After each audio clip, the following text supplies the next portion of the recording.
Here is a CEC spinner made sometime back in the early to mid 80s, and it was rebranded as Fairborn Trading and Investments.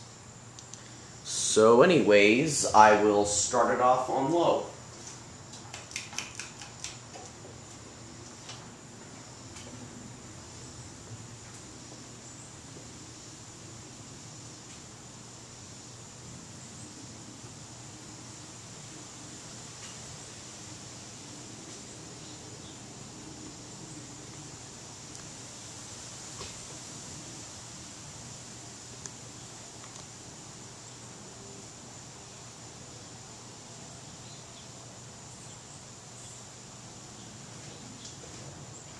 Medium.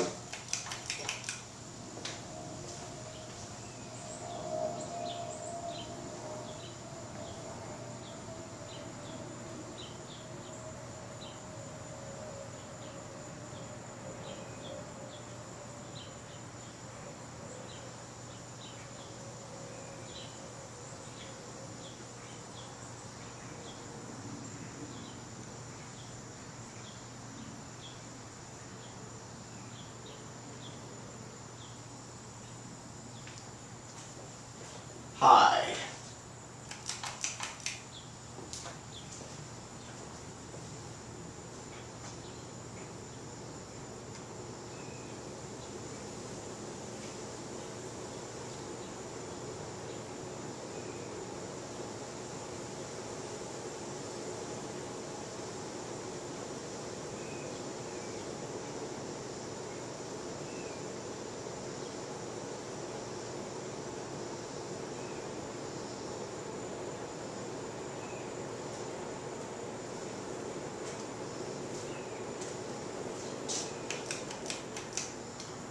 So yeah, there you have it.